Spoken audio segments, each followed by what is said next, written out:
Hello everyone, আরেকটা নতুন ভিডিওতে সকলকে স্বাগতম। গরমে সবাই কেমন আছো আগে সেটা কমেন্ট করে জানাও। আর তোমাদের ওদিকে কত ডিগ্রি পড়েছে? আমাদের তো আমি দেখছিলাম যে 35, 36, 37, 38 এরকম চলছে মিনিমাম। এখনও এর থেকে বেশি এখনও হয়নি। আর তোমাদের কত ডিগ্রি তাপমাত্রা চলছে কমেন্ট করে জানিও। তো আজকে ছিল বৈশাখ মাসের প্রথম বুধবার, আর এই দিনে আমাদের বড়মার বাড়িতে অনুষ্ঠান হয়। আর আমি সকালবেলা চলে এসেছি একটু দেখতে যে কী কী কাজবাজ হচ্ছে না হচ্ছে। আমাকে আসতে বলেছিল মালা গাঁথতে আসার জন্য। এই দেখো পুচকাটা কত বড় হয়ে গেল দেখতে দেখতে। তো আমি চলে এসেছি দেখার জন্য একটু।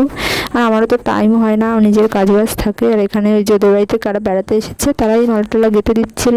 তো বাচ্চা ছেলে, ওর আর কতক্ষণই বা ইচ্ছে করে, ও কিছুক্ষণ করে উঠে গেছিলো। দেন আমি বসেছিলাম। তার আগে এই যে দেখো বাজার টাজার সব চলে এসছে। এখানে কত কিছু বাজার করেছে, কারণ অনেক লোকের আয়োজন আছে আমাদের এখানে। আমাদের মতুয়া যারা, আমাদের মহোৎসব হয়, সবাই মতুয়া সম্প্রদায়ের থেকে যারা বিলং করে তারা মোটামুটি সবাই জানে যে আমাদের মতুয়াদের মধ্যে এরকম খাওয়া দাওয়া মহোৎসব করে সবাইকে খাওয়ানো হয়।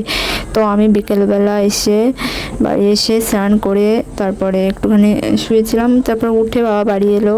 বাবা মানে সবাই একসঙ্গে আর কি, ফ্যামিলির আমরা তিনজনে একসঙ্গে বিকেলবেলার দিকে চলে যাচ্ছিলাম খাওয়ার জন্য। সকাল তো আর কোনো, বিকেলেই অনুষ্ঠান ছিল খাওয়া দাওয়া। তো অনুষ্ঠান হয়েছে সারা রাত ধরে, আগের দিন সারা রাত ধরে, পরের দিন এটা খাওয়া দাওয়া হয়েছে। এখানে দেখো রান্নাবান্না হয়েছে। আর ঠাকুরের অনুষ্ঠান যেহেতু, তাই এখানে নিরামিষ খাবারটাই বেশি হয়। আর তোমাদের আমার ভিডিও কেমন লাগছে কমেন্ট করে জানাতে ভুলো না কিন্তু।